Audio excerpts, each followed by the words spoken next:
विद्यार्थी मित्र हो, नमस्कार.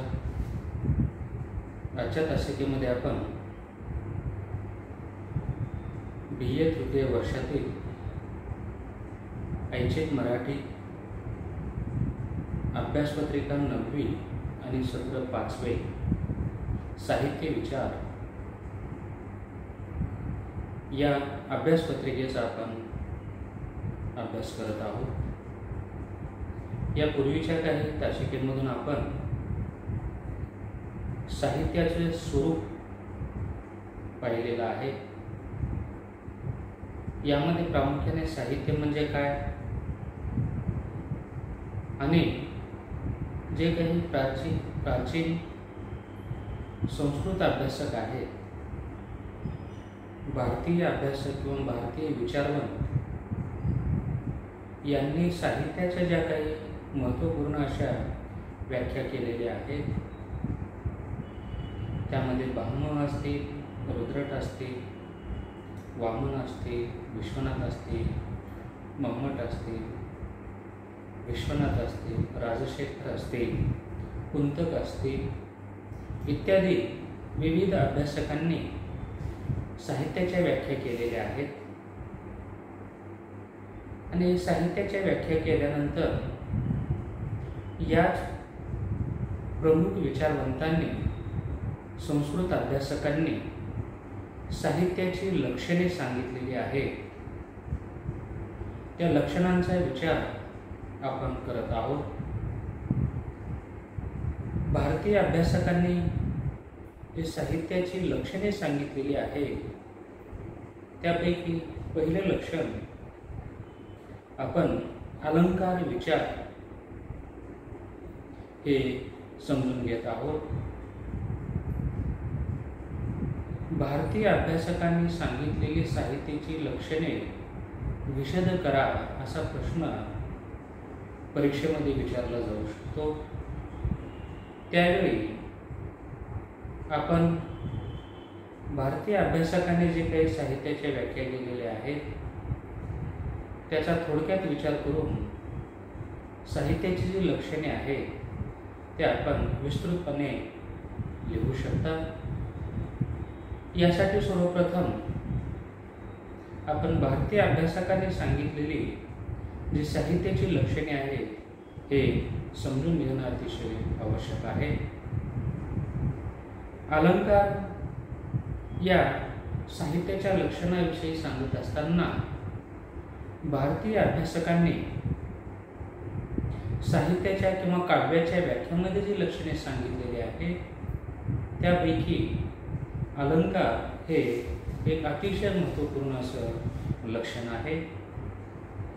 आणि यामध्ये अलंकार या लक्षणाला महत्त्वाचं स्थान देणारे किंवा महत्त्व देणारे जे संस्कृत अभ्यासक आहेत, त्यामध्ये भामह, दंडी, वामन, रुद्रट इत्यादी अभ्यासकांनी काव्यामध्ये अलंकाराला अतिशय महत्त्वाचं स्थान दिलेलं आहे. याविषयीची माहिती आपण यापूर्वी थोडक्यात पाहिलेली आहे. त्याचबरोबर पूर्वी साहित्यशास्त्राला कोणतं नाव दिलं गेलं होतं त्याचा विचार करत असताना साहित्यशास्त्राचे पहिले नाव अलंकारशास्त्र होते हे सांगण्यात आलेलं आहे. त्यानंतर राजशेखर यांनी अलंकारशास्त्राला कोणकोणती नावे दिलेली आहेत हेही आपण समजून घेतलेलं आहे. विद्यार्थी मित्र हो,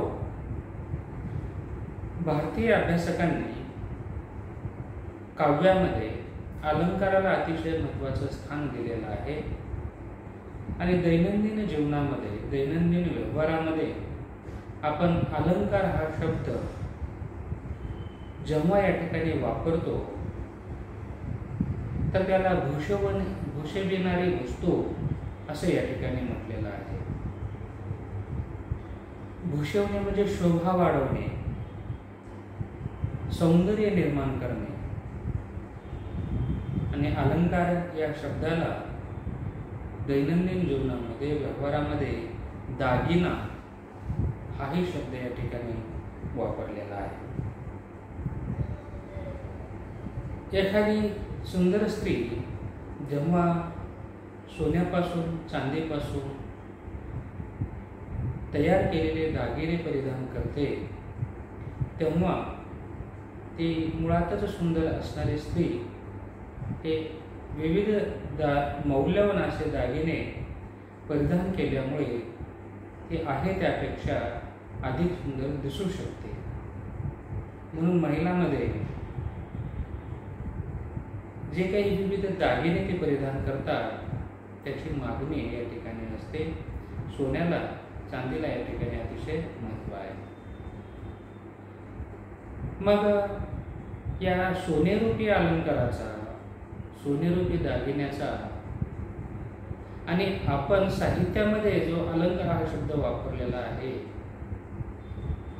त्याचा संबंध काय आहे?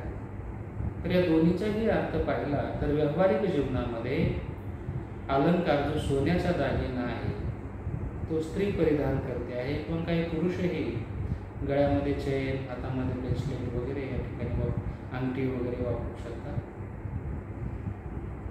स्त्रिया देखील किंवा महिला भगिनी देखील विविध अशा स्वरूपाचे अलंकार परिधान करू शकतात. जसं अलंकार परिधान केल्यामुळे महिला भगिनीच्या किंवा स्त्रियांच्या सौंदर्यामध्ये भर पडते किंवा पुरुषांनीही त्या ठिकाणी परिधान केल्यामुळे त्या ठिकाणी त्याचं सौंदर्य म्हणण्यापेक्षा त्याची आवड किंवा एखादा उंची दागिना, मौल्यवान दागिना त्यानेही परिधान केल्यामुळे हातामध्ये अंगठी असेल, गळ्यामध्ये चेन असेल किंवा इतर दागिने असतील त्याने ते परिधान केल्यामुळे त्याचं मूळचं रूप तर सुंदर आहेच, पण हे परिधान केल्यामुळे त्याच्या बाह्य रूपाला, बाह्य सौंदर्याला, त्या बाह्य सौंदर्यामध्ये अधिकची भर पडलेली दिसून येते. परंतु साहित्यामध्ये जेव्हा अलंकार वापरतो म्हणजे कवितेमध्ये, साहित्यामध्ये, तेव्हा जसं एखाद्या स्त्रीने अलंकार परिधान केल्यामुळे तिच्या सौंदर्यामध्ये भर पडते तसं साहित्यामध्ये एखादी अलंकारयुक्त रचना जर निर्माण केली तर त्या साहित्याला किंवा त्या काव्याला सौंदर्य लाभतं. सहज बोलण्यापेक्षा काव्यात्मक पद्धतीने किंवा अलंकारिक पद्धतीने जर आपण बोललो तर त्या ठिकाणी ते अधिक प्रभावी दिसून येऊ शकतं. किंवा त्याचा सहज बोलण्यापेक्षा काव्यात्मक पद्धतीने, अलंकारयुक्त पद्धतीने जर आपण ते वाक्य बोललो तर त्यामध्ये अधिक सौंदर्य, आशय सौंदर्य निर्माण होऊ शकतं. म्हणून साहित्यामध्ये, काव्यामध्ये अलंकारयुक्त रचना केली जाते. म्हणून सोन्याचे अलंकार हा व्यावहारिक जीवनामध्ये, दैनंदिन जीवनामध्ये वापरलेला शब्द आणि साहित्यामध्ये, काव्यामध्ये अलंकारयुक्त रचना केल्यामुळे साहित्याला किंवा काव्याला देखील सौंदर्य प्राप्ती या ठिकाणी होतो. या अर्थाने हा शब्द वापरलेला आहे. पुढे या ठिकाणी त्याचं वर्णन केलेलं आहे की एखादी रूपवान किंवा सुंदर स्त्री असेल तर ती विना अलंकाराची म्हणजे अलंकाराशिवायही सुंदर दिसू शकते. पण हे सौंदर्यामध्ये अधिकची भर पडण्यासाठी किंवा ते अधिक सुंदर दिसण्यासाठी तिने जर अलंकार परिधान केले तर तिचे सौंदर्य अधिक सुंदर दिसू शकतं, म्हणून ती परिधान करते असं या ठिकाणी म्हटलं जातं. बिना अलंकाराशिवायही सुंदर असू शकते. तसं साहित्यामध्ये अलंकारयुक्त रचना जर केली तर त्या साहित्याला सौंदर्य प्राप्त होतं असं या ठिकाणी म्हटलेलं आहे. पुढे याचं अधिक स्पष्टीकरण येईल. म्हणून साहित्यामध्ये जे अलंकार वापरले, शब्दालंकार आणि अर्थ अलंकार असे अलंकाराचे प्रकार या ठिकाणी आहेत. त्यामध्ये परत उपप्रकार दिसून येतात. म्हणून दैनंदिन व्यवहारामध्ये अलंकार या शब्दाचा अर्थ दागिना असा होतो. या दागिन्याने स्त्रियांच्या सौंदर्यामध्ये भर पडते. त्याप्रमाणेच अलंकाराच्या योगाने काव्याच्या सौंदर्यामध्ये वृद्धी होते, वाढ होते. काव्यामध्ये सौंदर्य निर्मितीला महत्त्वाचे स्थान असते. कवी काव्यामध्ये सौंदर्य खुलविण्यासाठी शब्दाची एक वैशिष्ट्यपूर्ण रचना करतो.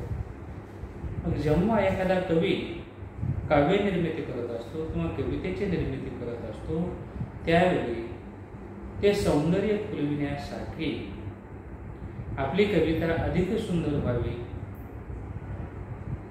आपली कविता अधिक सौंदर्यपूर्ण व्हावी, यासाठी एक शब्दाची वैशिष्ट्यपूर्ण अशी रचना करत असतो. त्यामुळे मूळ काव्याला मध्ये अधिक सौंदर्य निर्माण होऊ शकते, असं अभ्यासकाचं मत आहे. कुंतक यालाच वक्रोक्ती असे म्हणतो.